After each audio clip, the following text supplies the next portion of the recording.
Cheers again, legends. Sammy from Short and Stout Beer Reviews. I thought I better go big for this one.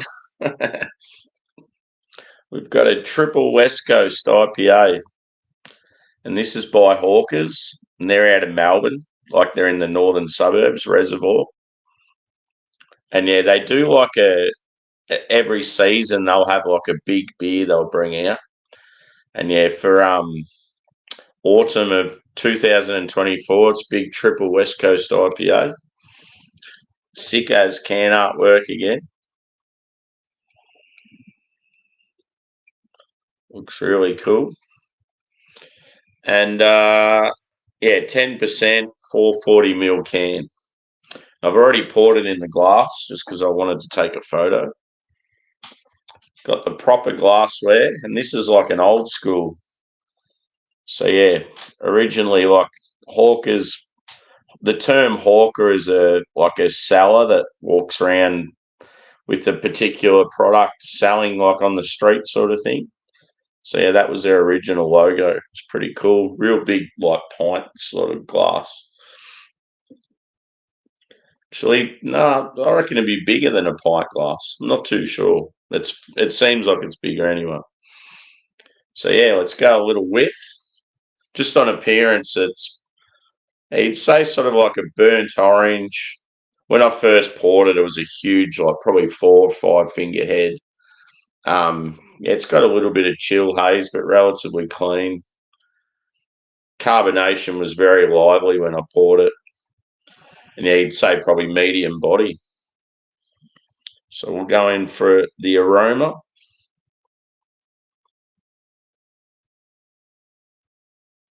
Getting like apricot.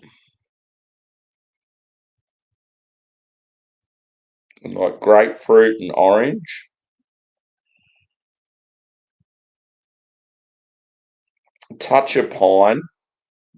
It's definitely smells boozy. You're getting that like caramel toffee, maybe like sort of brown bread. Yeah, it definitely smells like it's going to be big.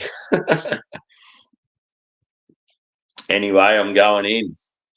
So yeah, 10% big triple Westie.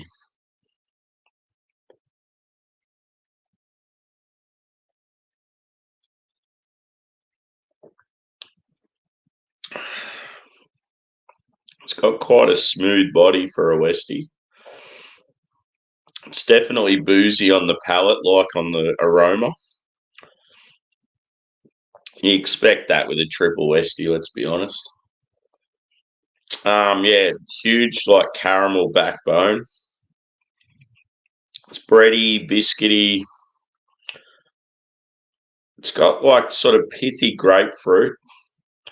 Orange, maybe not so much on the palate, more on the aroma. I'm getting like what would you say it is? It's definitely apricot and grapefruit, I think, is the main sort of fruits I'm getting.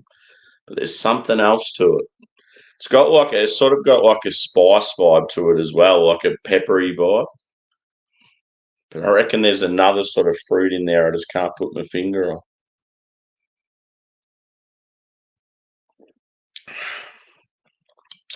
It's a boozy boy. Cheers, Brett. How are you, brother? I see you getting some Aussie beers there, dude. That'll be cool.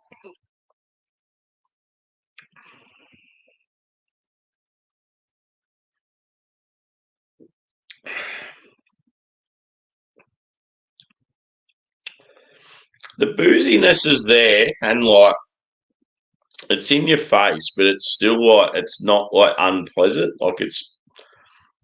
I think that's why a lot of people don't like real big triples and that, because sometimes they can be a bit too intense. I feel like this one, it's sort of like it's a decent level.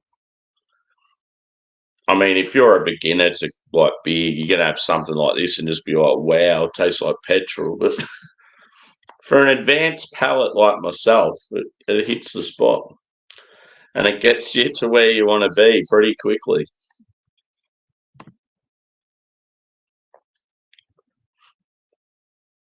Oh, cool. Awesome, dude. Which Tui's was it? Was it extra dry or new?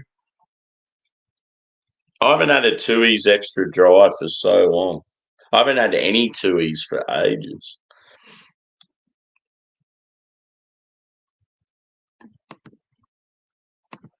Yeah. Oh, cool. It's definitely got that spice note.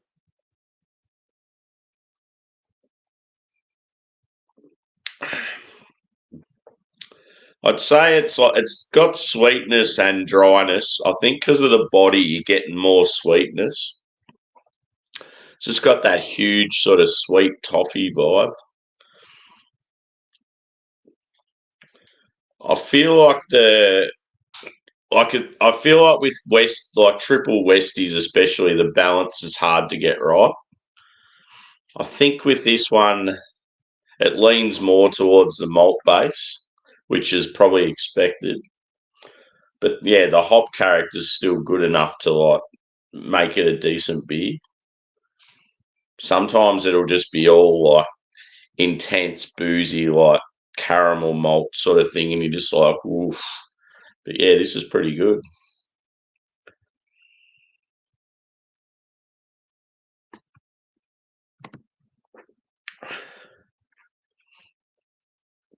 Yeah, if I get hold of some of those beers, dude, I'll sing out.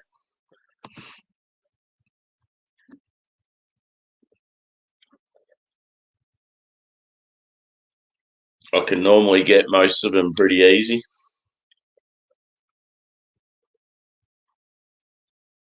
But yeah, like for how big it is, it's sliding down quite easily. Might be because of the work week I had. Yeah, Hawkers are a really good brewery. They're actually one of my sort of original, like the craft breweries that really got me excited about craft beer. I remember when I sort of like when I first got into craft beer, there was a few breweries like your Stone and Wood and your Feral and those types that I was like, oh yeah, this is pretty cool. But I remember when I first had the likes of Hawkers and Pirate Life, I got really excited about craft beer, and that's when like my sort of passion escalated. I just remember having the Hawkers Pale and maybe the IPA at a festival, and I was like, wow, this is unreal. And yeah, they were good people, like the blokes working for them and stuff. Like they knew how to sell the product. But yeah, it's good to with all the shit that's gone on in the craft industry, especially in Australia, because like ridiculous taxes and stuff. Like a lot of them are sort of battling, but yeah, they're still clinging on and doing some really good beers. So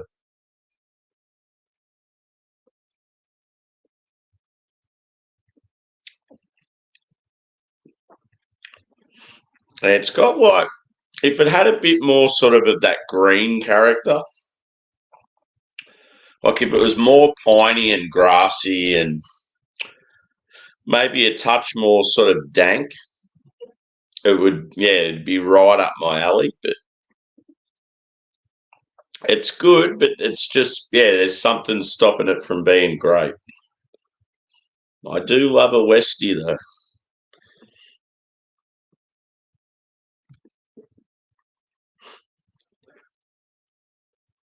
Cool. Yeah, I don't know if I've seen them in bottles all the time. I'm not sure about tinny. Yep. Yeah, Stone and Wood are probably everywhere now because they sold out like a few years back. Pardon me. You'll see them in a lot of pubs now, whereas back in the day you wouldn't see that.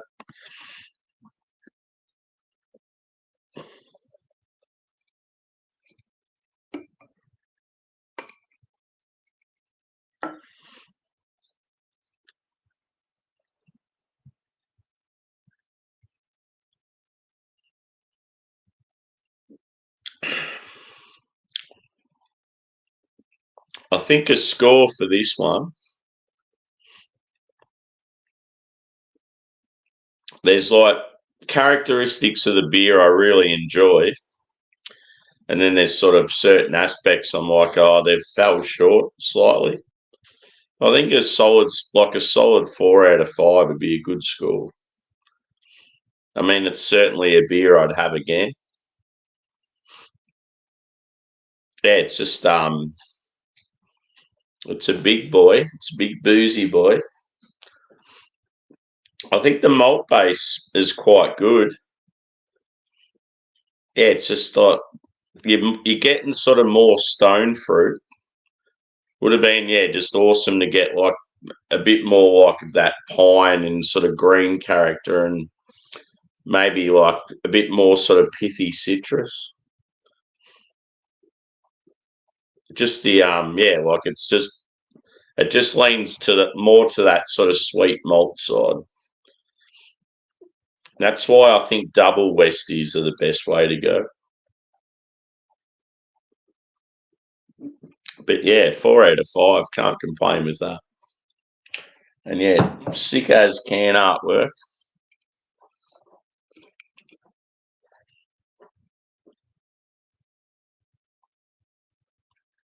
Looks like a woman and some beasts that you wouldn't want to mess with.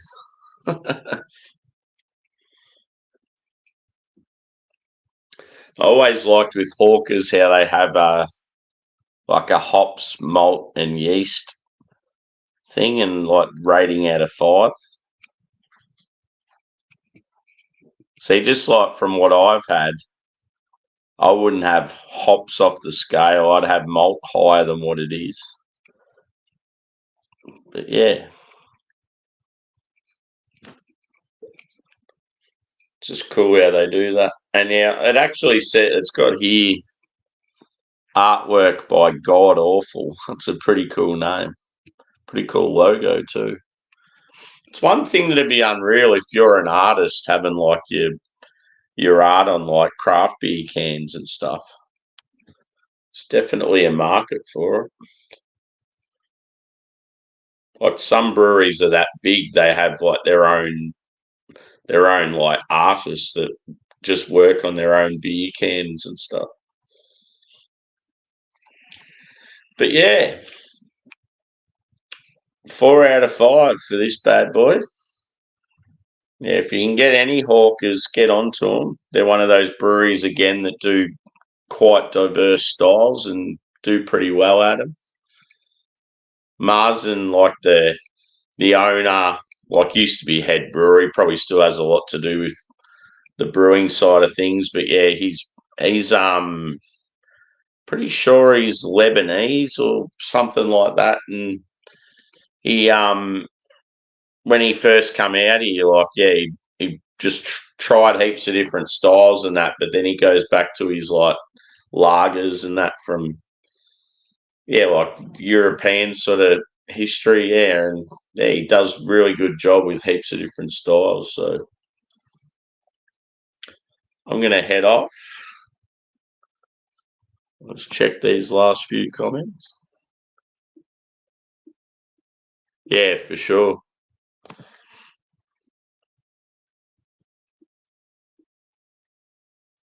Yeah.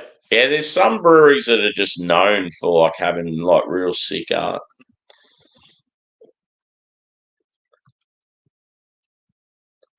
It's cool.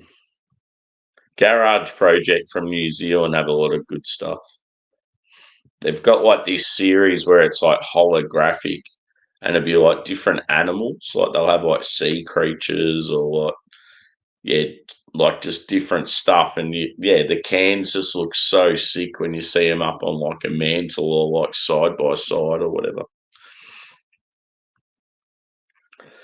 But yeah, cheers for chiming in, and we'll see you on the next one. Cheers, peeps.